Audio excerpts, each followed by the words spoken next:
Hello students, good evening. आज हम देखेंगे अपन ने अभी तक अपनी एक्सरसाइज 4.2 में जो बेसिक काम आने वाले थे। मैंने कुछ रूल बताए थे, जो बताया था कि आपको डायरेक्ट ध्यान में रखना है। उसके आज अपन क्वेश्चन करते हैं। अगर आपको रूल डायरेक्ट ध्यान में है तो आप क्वेश्चन को देखते ही कर सकते हो, है ना। तो सबसे एक्सरसाइज 4.2 को करने से पहले आपको सभी रूल रीड करने होंगे। जैसे मैं कुछ क्वेश्चन बता रही हूँ 4.2 में। जैसे क्वेश्चन नंबर 3 का दे क्वेश्चन नंबर 3 क्या दे रखी है आपको? एक सारणी दे रखी है, सारणिक दे रखी है। और सारणिक क्या है आपके पास? 3x3 की सारणिक है और बोल रहा है कि उसका मान ज्ञात कीजिए। ठीक है, आपके पास सारणिक है 13, 16, 19, 14, 17, 20 और 15, 18, 21, है ना।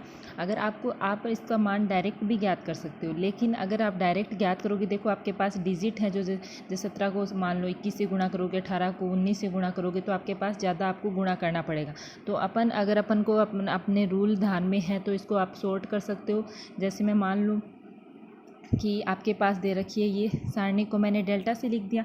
अगर मैं लिख दूँ, आपको जो तरीका समझ में आता है वो लोग आप कर सकते हो। आप स्तंभ में से स्तंभ को भी घटा के छोटा कर सकते हो और पंक्ति में से पंक्ति को घटा के भी छोटा कर सकते हो। जैसे मान लो कि मैं R2 को, जो R2 का मतलब क्या है आपकी दूसरी पंक्ति को मैं कैसे छोटा कर सकती हूँ? दूसरी पंक्ति की जगह मैं क्या लिख सकती हूँ? R2 माइनस R1 लिख दूँ। ठीक है, इसी प्रकार मैं R3 बराबर क्या लिख दूँ?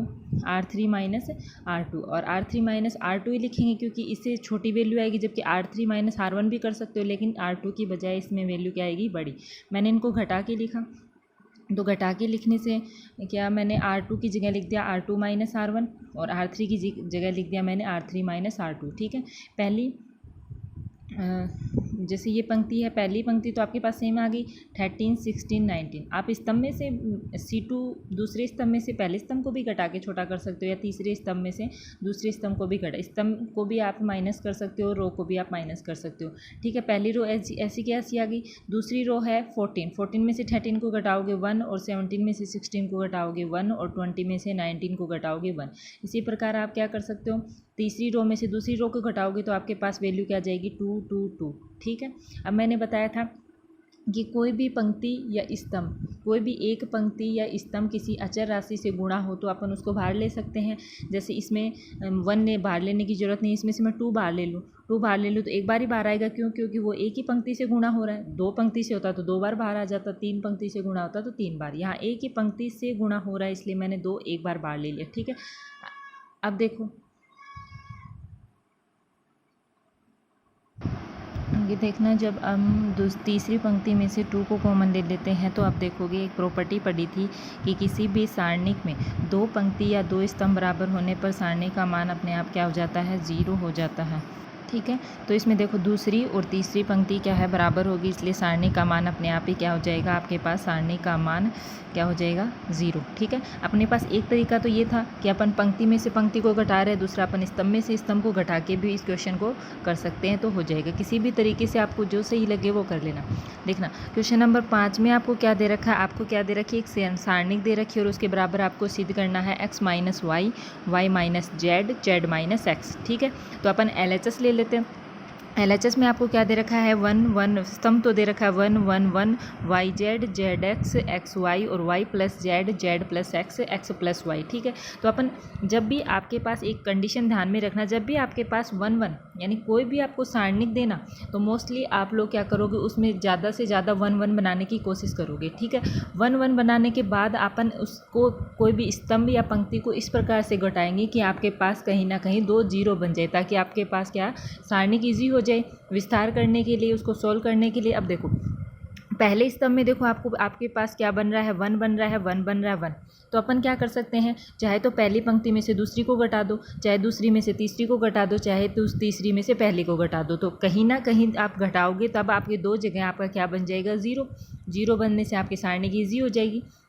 तो मैं क्या कर रही हूँ, एक बार तो R2 की जगह मैं क्या ले रही हूँ? R2 में से R1 को घटा रही हूँ। ठीक, R2 में से R1 को घटाओगे तब आपके पास एक 0 बन जाएगा। दूसरा क्या ले रही हूँ मैं? R3 में से R2 को घटा रही हूँ। R3 में से R1 को भी घटा सकते हो, लेकिन मैं क्या ले रही हूँ? R3 में से R2 को घटा रही हूँ। घटाने पर देखो आपके पास पहली पंक्ति तो एज इट इज़ रहेगी, दूसरी पंक्ति में से घटाओगे तो यहाँ पर तो ज़ीरो बन जाएगा, यहाँ पर भी ज़ीरो बन जाएगा, और दूसरी में से पहले को घटाओगे तो ये क्या बन जाएगा, z x minus y z. इसमें से घटाओगे तो जेड प्लस एक्स, और घटाओगे तो माइनस वाई माइनस जेड। इसी प्रकार से तीसरी बन जाएगी। अब आपके पास जो कट रहा है वो काट देंगे। काटने पर पहली पंक्ति एज इट इज आएगी, यहाँ पर क्या बन जाएगा, ज़ीरो, और इन दोनों में से मैं क्या कॉमन ले सकती हूँ, जेड कॉमन ले सकती हूँ। जेड कॉमन लेने से यहाँ एक्स माइनस वाई, और इसमें से जेड कैंसिल होकर आपके पास क्या बच जाएगा, एक्स माइनस वाई। इसी प्रकार से यहाँ वाई माइनस जेड, और यहाँ क्या बन जाएगा आपके पास, y माइनस जेड। अब देखो दूसरी पंक्ति और तीसरी पंक्ति में यहाँ पर भी x माइनस वाई आ रहा है, यहाँ पर भी x माइनस वाई आ रहा है, तो अपन इसमें से दूसरी पंक्ति में से x माइनस वाई बाहर ले सकते हैं। बताया था ना, किसी भी अचर संख्या या उससे गुणा होता है तो अपन एक पंक्ति एक स्तंभ से होता है तो एक बार बाहर लेंगे, दो से हो रहा हो तो दो बार। यहाँ पर एक हो रहा है तो अपन क्या लेते हैं, बाहर ले लेते हैं। इसमें से क्या कॉमन ले लेंगे अपन, y माइनस जेड। ठीक है, ये कॉमन लेने के बाद आपके पास ये सारणी बचेगी। ठीक, अब इसको अपन विस्तार करके सरल कर लेते हैं। विस्तार करने पर अपन विस्तार इस प्रकार से करेंगे कि जो आपके पास इजी रहे। करने को अपन प्रथम पंक्ति से भी कर सकते हैं, दूसरी पंक्ति से भी कर सकते हैं, तीसरे से भी। लेकिन अगर अपन प्रथम स्तंभ से करेंगे, मान लो प्रथम स्तंभ से करते हैं, तो ये वाली वैल्यू दो तो अपने आप ही क्या हो जाएंगी, ज़ीरो। इनको लिखने की ज़रूरत नहीं है, अपन को काम कम करना पड़ेगा। तो अपन प्रथम स्तंभ से क्या कर रहे हैं, प्रसार कर रहे हैं। ठीक है, एक्स माइनस वाई और y minus z as it is है। प्रथम स्तंभ से कर रहे हैं तो मैंने 1 ले लिया। उसकी गुणा में क्या आता है, 1 का उपसारणी। और 1 के उपसारणी का मतलब बताया था कि जिस भी अव्यय का उपसारणी ज्ञात करते हैं उनके संगत पंक्ति को छोड़ दीजिए और उनके संगत स्तंभ को छोड़ दीजिए। उसके बाद जो वैल्यू बचती है, क्या बचेगी, Z1 X1 वैल्यू बचती है, उसको अपन गुणा में लिख देंगे।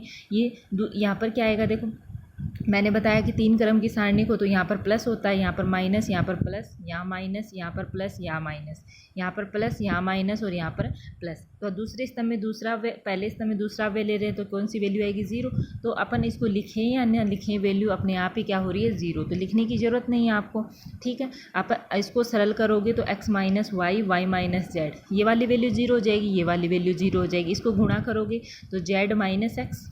2 क्रॉस 2 की सारणी को उसको कैसे सरल करते हैं अपन, मुख्य विकर्ण के अवयवों का गुणा माइनस पिछले विकर्ण के अवयवों का गुणा। मुख्य विकर्ण हो गया आपका Z1 और पिछला विकर्ण हो गया आपका X1, तो ये क्या आ जाएगा, Z माइनस एक्स। तो अपने पास क्या आ गया, x minus y, y minus z, z minus x, और यही क्या थी आपकी RHS थी। ठीक है, समझ में आ गया। लगभग क्वेश्चन आपके ऐसे ही हैं, जहाँ हो सके आप वहाँ 1 1 कोई भी घटा के गुणा करके कुछ भी करके 1 1 बनाने की कोशिश करोगे, और 1 1 बनने के बाद आप लोग क्या करोगे, उनमें से कोई भी पंक्ति स्तंभ को घटा के 0 बनाओगे। ठीक है, ये चीज़ ध्यान में रखना। अगला देखते हैं अपन क्वेश्चन नंबर 7 में भी समीकरण को हल करना है। हल करना है मतलब उसमें कोई भी आपके पास चर वैल्यू है उसका मान निकालना है। यहाँ पर चर वैल्यू क्या है, आपके पास x है तो उसका मान निकालना है। ठीक है, अपन ये लेके चलते हैं, अपने पास सारणी होगी लेके चलते हैं। तो इसको इस प्रकार से सरल करेंगे भाई, ये अपने पास ईजी बन जाए। ठीक है, तो मैं क्या कर रही हूँ, जैसे अपन वही मैं दूसरी पंक्ति को तो कैसे लिख रही हूँ, दूसरी पंक्ति R2 को कैसे लिख रही हूँ, R2 माइनस R1 क्यों लिख रही हूँ। जैसे अपन देखो, जैसे x माइनस 4 में से मैं क्या घटा दूँगी, x माइनस 2। ठीक है, घटाओगे तो देखो क्या बनेगा, x minus 4 minus x plus 2, x x cancel हो जाएगा, क्या बचेगा आपके पास, माइनस 2 बचेगा। ठीक है, इसलिए अपन ऐसा कर रहे हैं। दूसरी पंक्ति को तो मैं कैसे लिख दूंगी, दूसरी पंक्ति को तो मैं कर लिख दूंगी अपन x कैंसिल हो जाएगा। दूसरी पंक्ति को तो मैं लिख रही हूँ R2 माइनस R1, और तीसरी पंक्ति को क्या लिख रही हूँ मैं, R3 माइनस R2। आप बोलोगे कि स्तंभ को क्यों नहीं घटाया, क्योंकि अगर स्तंभ को आप लोग घटाओगे तो देखो, मान लो मैं दूसरे स्तंभ में से पहले स्तंभ को घटा रही हूँ तो आपके पास x तो रहेगा ही, क्योंकि 2x में से x जाएगा, x रहेगा, इसलिए आपकी सारणी थोड़ी ईजी नहीं बनेगी। अपन ईजी से ईजी बनाने की उसको कोशिश करेंगे। ठीक है, R2 को कैसे लिख दिया, R2 माइनस R1, R3 को कैसे लिख दिया, R3 माइनस R2। ठीक, ये घटा दिया मैंने R2 में से, ये वाली वैल्यू घटा दी। ठीक है, घटाएंगे तो अपने पास क्या आ जाएगी, अपने पास घटाने पर प्रथम पंक्ति तो as it is x minus 2, 2x minus 3 और 3x माइनस 4। इसमें से घटाएंगे तो आपके पास कितना बचेगा, माइनस 2, तो यहाँ बचेगा, यहाँ माइनस 6 और यहाँ माइनस 12, यहाँ माइनस 4। देखो दूसरी और तीसरी पंक्ति में से आपके पास x गायब होगा, इससे आपकी सारणी क्या हो जाएगी, ईजी। ठीक है, अब मैंने बताया था कि यहाँ से देखो दूसरी पंक्ति में यहाँ माइनस 2, माइनस 6 और माइनस 12, तो अपन क्या कॉमन ले सकते हैं, दूसरी पंक्ति में से माइनस 2 कॉमन ले सकते हैं। एक बार ही एक पंक्ति को एक बार ही गुणा हो रहा है तो एक ही अव्यय बाहर लेंगे। तीसरी पंक्ति में से वापस अपन क्या कॉमन ले सकते हैं, तीसरी पंक्ति में से मैं -2 कॉमन ले सकती हूँ ना। तीसरी पंक्ति में से ये कॉमन ले लिया और कॉमन लेने पर आपके पास वैल्यू बच जाएगी 1 3, सारी वैल्यू क्या हो जाएंगी आपके पास, पॉजिटिव हो जाएंगी। ठीक, अब देखना आपके पास, या तो आप इतना करने के बाद आप क्या कर सकते हो, इसको विस्तार करके आप इस सारणी को सरल कर सकते हो।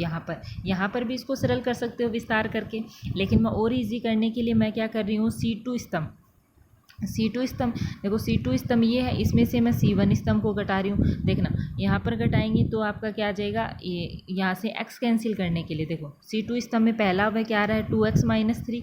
मैं x कैंसिल करने के लिए C1 को C2 में से क्या घटा दूंगी, C1 को मैं 2 से गुणा करके घटा दूंगी। क्यों, क्योंकि यहाँ पर x है और यहाँ पर क्या है 2x, ताकि आपके पास x कैंसिल हो जाए, इसलिए मैं C1 को किससे गुणा करूँगी 2 से। और C3 को यहाँ पर 3x है, 3x है तो इसको पहली स्तंभ को मैं किससे गुणा करूँगी, 3 से गुणा कर दूँगी, ताकि आपके पास x कैंसिल हो जाए।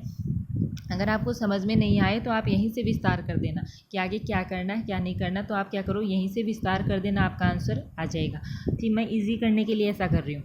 दूसरी स्तंभ में से मैंने क्या घटा दिया, दूसरे स्तंभ में से पहले स्तंभ को गुणा करके घटा दी, तो मैंने दूसरे स्तंभ की जगह। और तीसरे स्तंभ में मैंने C3 को क्या लिखाया, C3 - 3C1। ठीक है, ऐसे करोगे तो आप घटाओगे तो देखो आपके पास क्या वैल्यू बन जाएगी, बिल्कुल इजी वैल्यू आ जाएगी सारणी की। ये क्या बचेगा, x - 2 1 2 1 1 5 और 2 3 18। अब क्या करेंगे, इसका अपन विस्तार कर लेते हैं। विस्तार कर रही हूँ मैं, प्रथम पंक्ति के सापेक्ष विस्तार कर रही हूँ। तो पहला वह क्या आ जाएगा आपके पास x - 2, और इसका क्या आएगा उपसारणिक, इसका उपसारणिक क्या आएगा, उस पंक्ति को छोड़ दो और उस स्तंभ को छोड़ दो, तो इसका उपसारणिक आएगा 1 3 5 18। यहाँ पर क्या आता है, ये कौन सा एलिमेंट है आपका, A1 2 एलिमेंट विषम बन रहा है, और विषम बनने पर चिन्ह क्या आता है आपके पास, माइनस का साइन आता है, -1। और इसका उपसारणिक क्या आएगा आपके पास 1 3 2 18।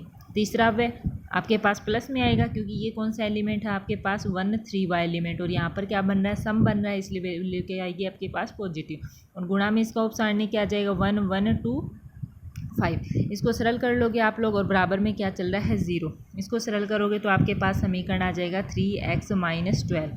समीकरण आएगा 3x - 12 बराबर 0, और इससे x की वैल्यू निकालोगे तो आपके पास x की वैल्यू क्या आ जाएगी 4।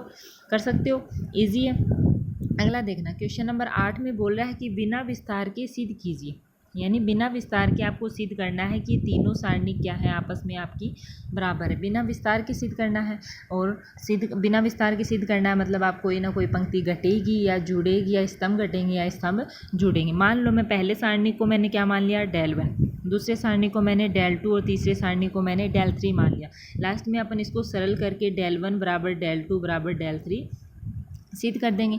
जैसे मैं del 1 ले रही हूँ, ठीक है, del 1 लेने पर del 1 दे रखा है आपके पास ABC और XYZ PQR। ठीक, अब देखो आप del 1 को मैं किसके बराबर करना है, del 2 के। तो आप देखो कि del 1 में क्या दे रखा है आपको, del 2 के बराबर। देखो del 1 में आपके पास पहली जो पंक्ति आ रही है वो क्या आ रही है, ABC, जबकि del 2 में जो पंक्ति ABC आपकी कौन से नंबर पे आ रही है, तीसरे नंबर पे। यहाँ पर कौन से नंबर पे आ रही थी, पहले नंबर पे। और XYZ यहाँ पर दूसरे नंबर पे आ रहा है, और इसमें कौन से नंबर पे आ रहा है, XYZ पहले नंबर पे आ रहा है। तो सबसे पहले अगर मैं प्रथम पंक्ति को उठा के तीसरी पंक्ति पर कर दूँ, ठीक है, प्रथम पंक्ति को उठा के तीसरी पंक्ति पर कर दो, तीसरी पंक्ति आपने आप कहाँ पर आ जाएगी, प्रथम पंक्ति में। यानी मैं कर रही हूँ R1 को मैं किससे रिप्लेस कर रही हूँ, आपकी R3 से। ठीक है, R1 को R3 से रिप्लेस कर रही हूँ। मैंने क्या बताया था आपको, एक रूल बताया था कि यदि किसी भी सारणिक में पंक्ति या स्तंभ को आपस में चेंज करते हो तो सारणी के मान में कोई परिवर्तन नहीं होता। लेकिन यदि पंक्ति को पंक्ति से या स्तंभ को स्तंभ से चेंज करते हैं तब आपके पास क्या आ जाती है, वैल्यू माइनस में आ जाती है। ठीक, यहाँ पर पंक्ति को पंक्ति में चेंज कर रही हूँ तो वैल्यू क्या आएगी आपके पास, माइनस में। देखो साइन किसका आ गया, माइनस में, साइन माइनस में आ गया। ठीक है, R1 को मैंने यहाँ R2 में चेंज किया है। ठीक, आपके पास पहली रो क्या होगी, एक्स वाई जेड, दूसरी रो होगी ए बी सी और तीसरी रो होगी पी क्यू आर। अब एक्स वाई जेड तो पहले नंबर पे आ गया, लेकिन आपको ए बी सी कौन से नंबर पे लाना, थर्ड नंबर पे। तो मैं वापस R2 को R3 से चेंज कर देती हूँ, R2 को R3 से चेंज कर देती हूँ। वापस R2 को R3 से चेंज किया तो एक और क्या आएगा आपके पास, माइनस आएगा। ठीक, ये माइनस माइनस क्या हो जाएगा, प्लस, और आपकी आ जाएगी x y z p q r a b c. देखो जो आपका ये जो डेल 1 लिया है वो किसके बराबर आ गया आपके पास, डेल 2 के। ठीक, अब मैं डेल 2 को डेल 3 से सिद्ध कर दूँ। अब देखो डेल 2 तो आपके पास क्या था, यहाँ पर देखना डेल 2 तो आपके पास था x y z p q r a b c, जबकि डेल 3 के बराबर सिद्ध करना है। डेल 3 के बराबर सिद्ध करना, देखो यहाँ पर एक्स वाई जेड तो आपकी ध्यान से देखोगे तो रो है, जबकि यहाँ पर एक्स वाई जेड आपकी क्या है, स्तंभ। तो मैं क्या कर रही हूँ, इसका ये जो सारणिक है इसका मैं ट्रांसपोज कर दूँ।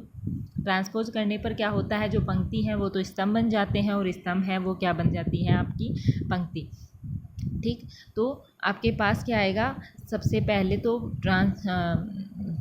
पहले तो मैंने क्या किया है देखना इसमें कि ए बी सी, यहाँ पर देखो x जो आपका है यहाँ पर, अगर मैं या तो पहले ट्रांसपोज करके स्तंभ को आपस में चेंज कर दो या पहले स्तंभ को चेंज करके ट्रांसपोज कर दो, एक ही बात है। ठीक, तो पहले मैं आप क्या कर रही हूँ, यहाँ पर स्तंभ को चेंज कर रही हूँ। C1 को मैंने किससे चेंज कर दिया आपका, देखना C1 को मैंने किससे चेंज कर दिया आपका, C2 से। यहाँ C2 कर लेना, C1 को C2 से चेंज कर दिया तो आपके पास ये वाली वैल्यू बन गई, और एक स्तंभ को चेंज कर रहे हैं तो वैल्यू क्या आएगी, माइनस में। अब मैं क्या कर रही हूँ, ये जो पूरी सारणिक है उसका क्या कर देती हूँ, ट्रांसपोज, क्योंकि मैंने बताया था कि सारणिक में आपकी जो ए की वैल्यू होती है वही क्या होती है, ए के ट्रांसपोज की वैल्यू। ये मैंने सिद्ध करके बताया था, तो अपन कर सकते हैं, कोई फ़र्क नहीं पड़ेगा। Minus value as it is आ जाएगी, और ट्रांसपोज करने से जो पंक्ति है वो तो स्तंभ बन जाएंगे और स्तंभ है वो पंक्ति बन जाएंगी। ठीक, अब क्या करना है आपको, अब देखोगे कि आपके पास दूसरा स्तंभ है वो तीसरे नंबर पे है, जबकि तीसरा स्तंभ है वो पहले दूसरे नंबर पे है। तो आप डेल 3 की तरह अपन C2 को C3 से चेंज कर देंगे, और जैसे C2 को C3 से चेंज करेंगे एक माइनस साइन और आ जाएगा। एक माइनस साइन आने से ये वाली वैल्यू तो क्या बन जाएगी, माइनस माइनस प्लस, और आपको जो सिद्ध करना है ये वैल्यू किसके बराबर आ जाएगी, डेल 3 के। तो आप इनसे देख सकते हो कि तीनों जो सारणिक है डेल 1 डेल 2 डेल 3 आपस में क्या हो जाएंगी, बराबर। ठीक है, अगला देखना क्वेश्चन नंबर 9। क्वेश्चन नंबर 9 में आपको क्या करना है, सिद्ध करना है। एक सारणिक दे रखा है और उसके बराबर अपन को क्या सिद्ध करना है, a cube plus b cube plus c cube minus 3abc। तो वही अपन क्या ले लेते हैं, LHS ले लेते हैं। LHS लेने के बाद देखो ज़रूरी नहीं है कि आप स्तंभ को स्तंभ से घटाओ, आपको अगर इजी लग रहा है पंक्ति को पंक्ति से घटाने पर तो आप पंक्ति को पंक्ति से घटाकर भी कर सकते हैं। यहाँ पर मैं क्या कर रही हूँ, स्तंभ को स्तंभ से घटा रही हूँ, यानी C1 को तो मैं कैसे लिख रही हूँ, C1 माइनस C2। ठीक है, तो C1 माइनस C2 करोगे तो देखो एक वैल्यू B कट जाएगी और आपका CA बचेगा। फिर C2 की जगह मैं क्या लिख रही हूँ, C2 माइनस C3 घटाकर लिख रही हूँ। पहले स्तंभ को तो मैं दूसरे स्तंभ से घटा रही हूँ और दूसरे स्तंभ को मैं तीसरे स्तंभ से घटा रही हूँ। घटाने के बाद आपका सारणिक देखो सरल करोगे तो आपके पास सारणिक ये बन जाएगा, C minus A B A minus B C। अब देखो अगर मैं क्या कर दूँ, अगर मैं कर दूँ आपके पास यहाँ पर C माइनस A, अगर मैं कर दूँ, देखो आपके पास पहला स्तंभ C माइनस A आ रहा है। अगर मैं इसमें तीसरा स्तंभ जोड़ दूँ तो A से A कैंसिल हो जाएगा और सिंगल वैल्यू क्या बचेगी आपकी C। यानी मैं क्या लिख रही हूँ, C1 को मैं क्या लिख रही हूँ, C1 plus C3। C1 plus C3 लिखने से आपके पास वैल्यू देखो C1 C3 से जो माइनस वाली वैल्यू वो सारी कट जाएंगी और आपके पास क्या बचेगा, एक सिंगल सारणिक बनेगा। क्या बचेगा, CBA ACB और BAC। ये बनने के बाद ये आपके पास सारणिक को आप इजीली प्रसार करके सरल कर सकते हो। मैं क्या कर रही हूँ, प्रथम पंक्ति से प्रसार कर रही हूँ। प्रथम पंक्ति से C और पहला अव्यय आ जाएगा और ये पहला अव्यय आपके पास कौन सा एलिमेंट है, A11वां एलिमेंट है और A11वें एलिमेंट के साथ क्या आएगा आपके पास प्लस साइन आता है। लिखने की ज़रूरत नहीं क्योंकि यहाँ पर क्या बन रहा है, सम। इसके संग सारणी क्या आएगा, CBAC। दूसरा एलिमेंट A12वां एलिमेंट लेंगे तो उसके साथ क्या आएगा, माइनस साइन आएगा और उसका उपसारणी क्या आ जाएगा, ABBC। तीसरा अव्यय आपके पास A13वां एलिमेंट है तो प्लस बन जाएगा और इसका सारणी क्या आ जाएगा, ACBA। इसको सरल कर लोगे, इसको सरल करोगे तो आपके पास के जो वैल्यू सिद्ध करनी है, क्या सिद्ध करनी है, A cube plus B cube plus C cube minus क्या आ जाएगा 3ABC। वही क्या आ जाएगा आपका सॉल्यूशन आ जाएगा। अगला देखना, क्वेश्चन नंबर 11 में क्या बोल रहा है कि ओमेगा, या डब्ल्यू नहीं है, ये आपके पास क्या है, ओमेगा। ओमेगा इकाई का घनमूल है। आपने 11th क्लास में पढ़ा होगा कि इकाई की घनमूल है, इकाई के 3 घनमूल होते हैं। कौन से 1 होता है, ओमेगा होता है और ओमेगा स्क्वायर। तो आप इस कंडीशन से आप क्या जानते हो, 2 वैल्यू होती है, 1 प्लस ओमेगा स्क्वायर की वैल्यू तो क्या होती है आपके पास, 0। आगे दे रखा है कि इकाई का घनमूल है, तो आपको जो सारणिक दे रखी है, सारणिक का मान ज्ञात करना है। ठीक है, जब कोई भी ओमेगा इकाई का घनमूल है तो एक वैल्यू तो आप जानते हो कि ओमेगा क्यूब का मान कितना होता है, 1, और एक वैल्यू जानते हो कि 1 प्लस ओमेगा स्क्वायर बराबर कितना होता है, 0। इस सारणिक में आपको जहाँ पर ओमेगा क्यूब नज़र आ रहा है वहाँ पर तो आप क्या पुट कर दोगे, 1 पुट कर दोगे। 1 पुट करने से आपकी वैल्यू ये बन जाएगी। अब मैंने बताया था जब भी आपको 1 नज़र आए तो आप वहाँ क्या करोगे, 0 बनाने की कोशिश करोगे। तब क्या कर रहे हो कि मैं क्या कर दूं कि प्रथम स्तंभ में से C1 को मैं कैसे लिख दूं, C1 को मैं लिख दूं C1 माइनस C2, यानी प्रथम स्तंभ में से दूसरे स्तंभ को घटाऊंगी तो 2 वैल्यू ये वाली और ये वाली 0 बन जाएगी और वैल्यू एज इट इज़ रहोगे। तो आप क्या करोगे, आप जो इजी रहेगा, यानी मैं प्रथम स्तंभ से प्रसार कर दूँ तो पहली वैल्यू 0, दूसरी वैल्यू 0, तीसरी वैल्यू आएगी, यानी पहली वैल्यू 0 बन जाएगी, दूसरी वैल्यू 0, और तीसरी में देखो ये कौन सा एलिमेंट है आपका, A31 वाला एलिमेंट धनात्मक बन रहा है तो कौन सा साइन आएगा, प्लस साइन आएगा। प्लस क्या बन जाएगा, ओमेगा स्क्वायर माइनस ओमेगा, और इसका उपसारणिक आ जाएगा 1 ओमेगा स्क्वायर 1 ओमेगा। इसको सरल करोगे तो आपकी ये वाली वैल्यू बनेगी। ठीक है, इसको सरल कर लोगे, इसको सरल करोगे तो देखो अंदर गुणा करोगे तो ओमेगा क्यूब माइनस ओमेगा की power 4 minus omega square plus omega cube. जहाँ पर भी आपको ओमेगा क्यूब नज़र आ रहा है वहाँ तो क्या पुट कर दोगे, 1 पुट कर दोगे। ठीक है, ओमेगा की पावर 4 को मैं कैसे लिख सकती हूँ, ओमेगा क्यूब इंटू ओमेगा लिख सकती हूँ ना, तो ओमेगा क्यूब की जगह तो 1 आ जाएगा और ओमेगा क्या बचेगा, ओमेगा। ठीक है, तो आपके पास आ गया देखो 1 2 माइनस ओमेगा स्क्वायर। इसमें से मैं माइनस कॉमन लूँगी तो अंदर क्या बचेगा, ओमेगा प्लस ओमेगा स्क्वायर। और एक कंडीशन मैंने बताई थी कि 1 प्लस ओमेगा स्क्वायर कितना होता है, 0। इससे मैं ओमेगा प्लस ओमेगा स्क्वायर की वैल्यू निकाल सकती हूँ। ओमेगा प्लस ओमेगा स्क्वायर कितना आ जाएगा, -1। तो ओमेगा प्लस ओमेगा स्क्वायर की जगह -1 पुट करोगे तो हो जाएगा 2 माइनस -1, यानी वैल्यू क्या आ जाएगी आपकी, 3 आ जाएगी। समझ में आ गया। अब देखते हैं अपने क्वेश्चन नंबर 12 में आपको क्या करना है, सिद्ध करना है। आपको एक सारणिक दे रखी है और आपको RHS में क्या सिद्ध करना है, 4a square b square into c। ठीक है, तो अपन इसको कैसे करेंगे कि अगर मैं देखो यहाँ पर a स्क्वायर है और यहाँ पर क्या बन रहा है आपके पास, a स्क्वायर प्लस ab बन रहा है। ठीक, तो मैं क्या कर सकती हूँ, देखो पहले स्तंभ में आपके a कॉमन ले सकते हो, दूसरे स्तंभ में b कॉमन ले सकते हो और तीसरे स्तंभ में c कॉमन आ सकता है ना, अलग अलग से। तो पहले स्तंभ से मैंने a कॉमन ले लिया, दूसरे से b कॉमन ले लिया और तीसरे से c कॉमन लेने से आपके पास ये वाली वैल्यू क्या बन जाएगी, ABC, और ये वैल्यू एज इट इज। अब देखना, अगर मैं क्या कर दूं, आपके पास C1 स्तंभ A है तो मैं क्या कर दूं कि A पहले स्तंभ को और दूसरे स्तंभ को जोड़ूंगी तो A प्लस C, और उसमें से मैं तीसरा स्तंभ घटा देती हूं तो पहली वाली वैल्यू आपके पास 0 बन सकती है ना। A से A कैंसिल, C से C कैंसिल, यानी मैं क्या कर रही हूँ, पहले स्तंभ को मैं क्या लिख रही हूँ, C1 प्लस C2 माइनस क्या बन जाएगा आपके पास, C3 कर देंगे। ये घटाएंगे तो आपके पास ये वाली वैल्यू 0 बन जाएगी और ये बनेगा। अब पहले स्तंभ में से मैं क्या 2 बाहर ले सकती हूँ ना, 2 बाहर लेने पर वैल्यू क्या बनेगी, 2ABC, ये 0, ये B C B plus C A plus C A बन जाएगा। अब क्या कर सकती हूँ, देखो पहले स्तंभ में यहाँ पर भी B नज़र आ रहा है और यहाँ पर भी क्या आ रहा है आपके पास, B नज़र आ रहा है। तो मैं क्या कर सकती हूँ, दूसरी पंक्ति की जगह मैं क्या, एक तो ज़रूरी नहीं है आप आगे इसको सरल करो, आप यहाँ से भी प्रसार करके आंसर निकाल सकते हो, तब भी वही आंसर आएगा।